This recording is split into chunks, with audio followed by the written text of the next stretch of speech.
வணக்கம். ரொம்ப நாள் கழிச்சு வந்திருக்கக்கூடிய, மனச பிசையக்கூடிய ஒரு பாட்டு. விடுதலை 2 படத்துல வந்திருக்கக்கூடிய, "இருட்டு காட்டுல என் கருப்பு மின்மணி" அப்படிங்கிற பாட்டு. இருட்டு காட்டுல என் கருப்பு மின்மினி. இந்த மாதிரி பாடல்கள் இன்னைக்கு வரலையே அப்படிங்கிற ஏக்கத்த போக்கி இருக்கக்கூடிய ஒரு பாட்டு.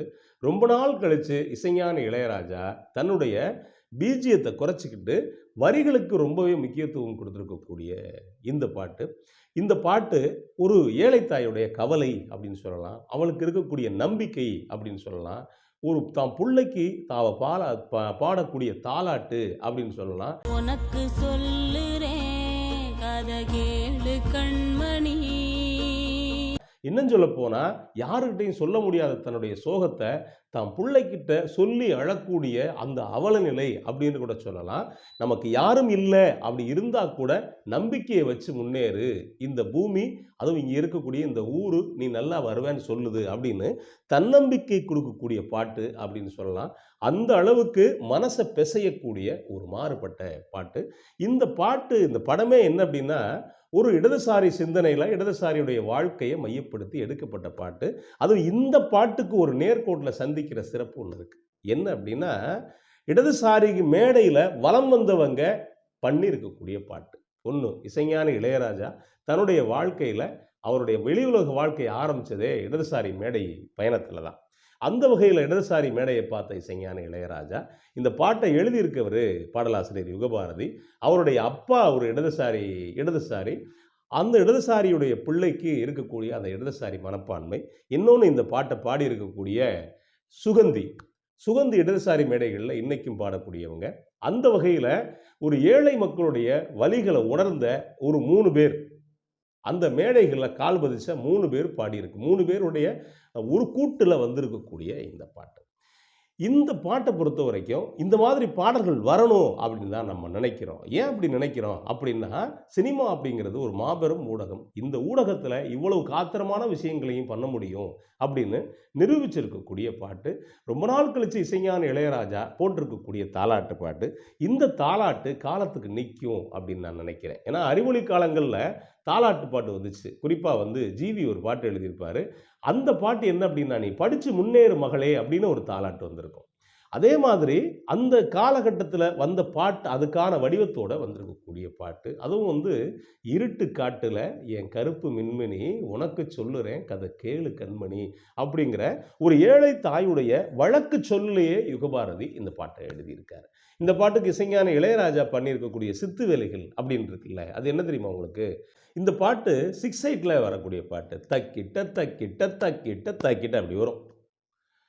ஆனா, ஆரம்பத்தில வரக்கூடிய அந்த கார்ட்ஸ் முழுக்க 7/8 அப்படிங்கிற தாளத்தில வர்ற மாரி இருக்கும். இப்ப வரைக்கும் பல நண்பர்கள்ட்ட கேட்டேன். இது ஆரம்பத்தில வர்றது 6/8ஆ 7/8ஆ அப்படின்னா, 2லையும் தான் சேர்ந்து பண்ணியிருக்காரு அப்படிங்கிறாங்க.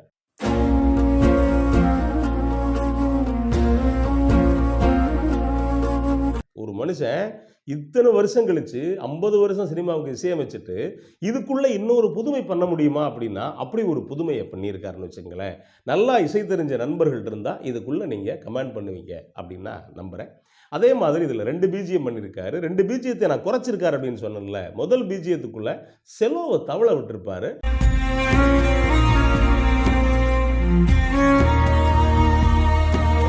செல்லோவால இவ்வளவு உருக்க முடியும் அப்படிங்கிற அளவுக்கு பண்ணியிருப்பாரு. அதே மாதிரி 2வது பிஜிஎத்துக்குள்ள வயலின் பண்ணியிருப்பாரு. வயலின் நம்ம மனச பிசைறது மாரி இருக்கும். அதே நேரத்தில சுகந்தியுடைய குரல் இந்த பாட்டுக்கு பெரிய அளவுக்கு பலம் அப்படின்னு நினைக்கிறேன். கை சேரும் காலம் வரும். ஏன் அப்படின்னா, ரொம்ப காத்திரமான, அதே நேரத்தில ஒரு அடர்ந்த ஒரு குரல். இந்த குரல் ஒரு தாயுடைய வலிய, ஒரு ஏழை தாயுடைய வலி அவ்வளவு அழகா சொல்லுது. அதே நேரத்தில யுகபாரதியுடைய வரிகள் இருக்குல்ல, நீங்க முதல்லே போதுங்க. அதுக்கு பிறகெல்லாம் வேண்டியதில்ல. "இருட்டு காட்டுல என் கருப்பு மின்மினி, உனக்கு சொல்லுறேன் அத கேளு கண்மணி." இந்த ஒண்ணு போதும்ங்க இந்த மொத்த பாட்டுக்கு. ஏன் அப்படின்னா, ஒரு வாழ்க்கை அப்படிங்கிறது ஒண்ணும் தெரியாத இருட்டான வாழ்க்கையில நீயும் அப்படி இருக்க. ஆனா உனக்கு வாழ்க்கை எதிர்காலம் இருக்கு அப்படின்னு சொல்லிட்டு இந்த பல்லவிய ரொம்ப அழகா பண்ணியிருப்பாரு. இந்த பல்லவியில மீதி வர்றதெல்லாம் இந்த பாட்டுக்கான விளக்கம் அப்படின்னு வச்சுக்கங்களேன். அதே மாதிரி முதல் சரணம் போட்டிருப்பாரு. இந்த பல நண்பர்கள் சொல்லுவாங்க. என்ன சொல்லுவாங்கன்னா, சட்டத்துக்கு முன் அனைத்து ஏழைகளும் சமம் அப்படிம்பாங்க. ஏன் அப்படின்னா, சட்டம் அப்படிங்கிறது ஏழை மக்களை ஒடுக்கிறதுக்கு தானே ஒழிய, செல்வந்தர்களுக்கு, அதிகாரம் மிக்கவர்களுக்கு ஒருபோதும் இல்லை அப்படின்னு சொல்லுவாங்க. அது ஜனநாயக நாட்டிலையும் அப்படிதான் இருக்கு. அப்படி அதுக்கான வரிகளை ரொம்ப அழகா போட்டிருப்பாரு. நாடாள 100 பேரு நம்ம காக்க யாரு தங்கம்? ஆகாசம் பூமி விட்ட ஆறுமில்ல சொந்த பந்தம் மகளே, என் மகளே அப்படின்னு இருப்பாரு.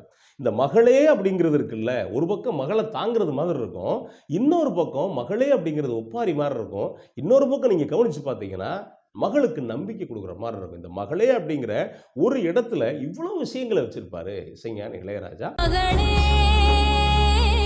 என் மகளே தேனாறு பாயும் முன்னே நாம நம்பி வாழ்ந்திருக்க காணலு நீரு ஆகி போச்சே அப்படின்னு போட்டிருக்காரு. அடுத்த வரி தான் மகளுக்கு நம்பிக்கை கொடுக்குற மாதிரி போட்டிருப்பாரு. என்ன அப்படின்னா, கையூனி மேலெலும்ப காலம் வந்து சேரும்னு ஊரு சனம் பேசுதம்மா பேச்சே அப்படின்னு இருப்பாரு. ஊரெல்லாம் நீ நம்ம முன்னாடி வந்துருவோன்னு ஊர் மக்கள் பேசுறாங்க. யார் யாரோ மூட நம்பிக்கையெல்லாம் சொல்றாங்க. வடக்கே சூலம் போகாதே அப்படின்னு. வடக்கே சூலம் போய் போய் நீ வாழ்க்கையில முன்னேறு அப்படின்னு முதல் சரணத்துல சொல்லியிருப்பாரு. இந்த சூலம் அப்படிங்கிற வரிகள்லாம் இப்பதான் சினிமாவுக்குள்ள வருது அப்படின்னு நான் நினைக்கிறேன்.